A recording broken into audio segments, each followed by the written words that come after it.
Je crois en Dieu, créateur du ciel et de la terre. Quel dogme plein de vérité. Et désormais, après nous être arrêtés sur ces créatures particulières que sont les anges, nous allons nous attarder sur l'homme. Nous ne verrons pas les autres créatures.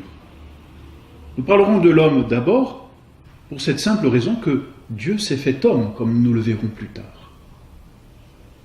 L'homme est comme au centre de la création. On peut dire cela parce que l'homme est comme un condensé de tout ce qui est créé. Par son corps, il s'apparente aux minéraux, par sa vie végétative de nutrition et ses fonctions de reproduction, il s'apparente aux végétaux, par ses sens externes, il s'apparente aux animaux, mais par son intelligence et sa volonté, il s'apparente aux anges et à Dieu, lui qui a été créé à l'image de Dieu. C'est en ce sens que l'on peut dire que l'homme est comme le résumé ou le condensé de tout ce que Dieu a créé. On le définit en philosophie comme un animal rationnel. Animal pour dire qu'il a tout de la créature corporelle, mais rationnel pour dire qu'il a ce qui convient aux créatures purement spirituelles. Il est comme le cardo en latin, c'est-à-dire un gond dans la création, l'homme. Animal rationnel. Qu'est-ce que cela veut dire? Cela veut dire que l'homme est composé d'un corps et d'une âme. Il n'est pas composé simplement d'un corps, sinon il s'apparenterait à un cadavre. Et nous voyons bien, après la mort, que reste-t-il? Un corps, mais un corps inanimé, justement. Quand on dit inanimé, le mot le dit, c'est in anima, qui n'a plus d'âme, qui n'a plus de vie. L'homme est donc composé d'un corps et d'une âme. Âme qui est en lui comme le souffle qui le fait vivre, le principe de vie. Mais cette âme de l'homme est toute particulière parce qu'elle a une intelligence et une volonté. Ce que les animaux n'ont pas. Les animaux n'ont pas l'intelligence que nous avons. Les animaux n'ont pas cette raison qui leur permet, par exemple, de connaître les choses et d'en déduire d'autres choses par des raisonnements savants. Et les animaux n'ont pas, comme nous, cette volonté et cette liberté qui nous est propre.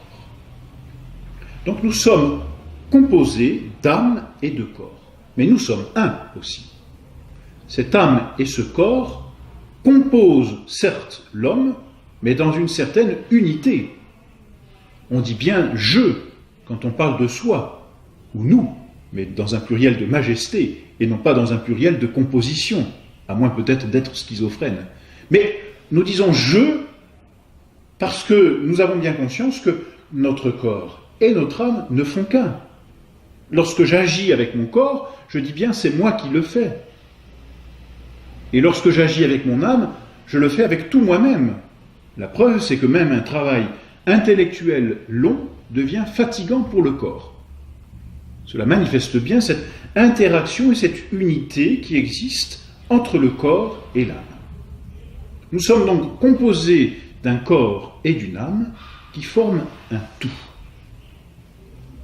L'homme est un animal rationnel. Et notre âme qui nous définit et qui nous distingue par rapport aux autres animaux, parce que ce qui fait que nous ne sommes pas semblables à tous les animaux de la création, c'est que notre âme n'est pas la même. Notre âme est composée, si l'on peut dire, d'une partie sensible et d'une partie rationnelle. Autrement dit, notre âme exerce des activités sensibles qui sont communes aux animaux et des activités rationnelles qui nous distinguent des animaux. Tant que l'homme agit d'une façon sensible, il ne diffère pas des autres animaux. Mais à partir du moment où, s'appuyant sur cette sensibilité, l'homme agit avec intelligence et volonté, non seulement il se distingue des animaux, mais il leur devient supérieur. Parce que ce qui définit notre supériorité, c'est notre intelligence et notre volonté.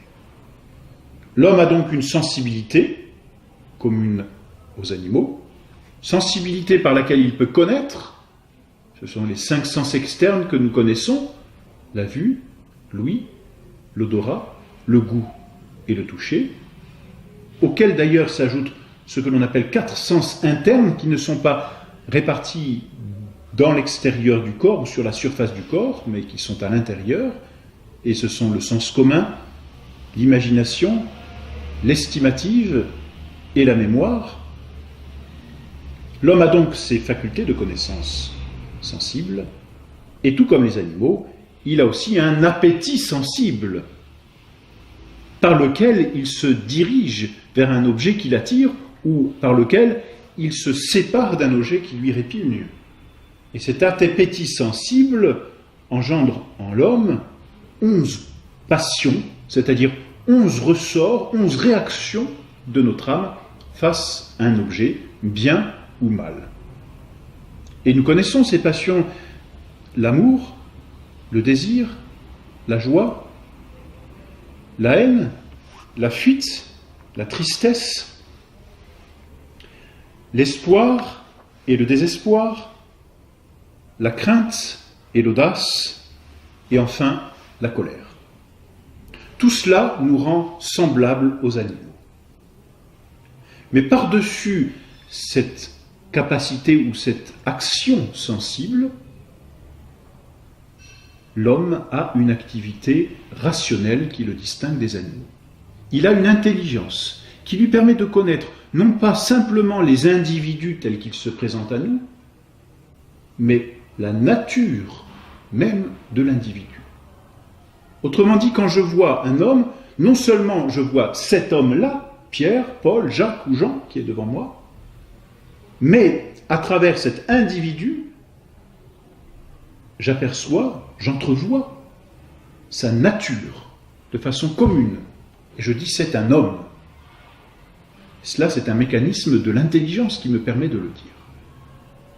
J'obtiens une idée de la nature de l'homme et non pas simplement une image de la personne que j'ai devant moi. C'est mon intelligence. Et sur ces idées, je bâtis des jugements et des raisonnements. Et ainsi, je peux établir des vérités et parvenir de vérité en vérité par mes raisonnements à des conclusions. Avec cette intelligence, l'homme possède une volonté par laquelle non seulement il veut un bien particulier, c'est-à-dire telle chose ou telle chose, ce que l'on appelle aussi un appétit, telle chose concrète, mais par lequel aussi il veut un bien universel, c'est-à-dire en dehors même de ses particularités. Par exemple, la justice. L'homme peut vouloir de façon générale la justice ou la paix. Et c'est ce qui nous distingue précisément des animaux.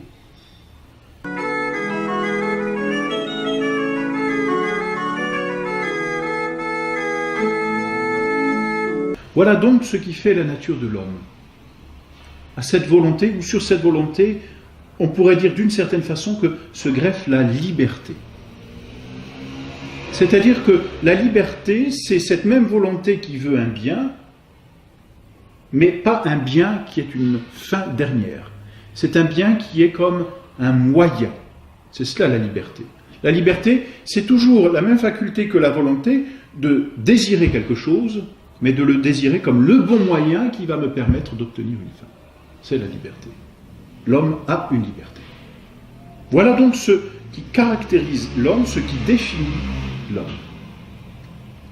Et cette intelligence et cette volonté, comme elles sont ordonnées vers des choses, des êtres universels, l'intelligence cherche la vérité dans son universalité, et elle ne cesse d'ailleurs de croître dans la vérité, elle peut croître à l'infini dans la vérité.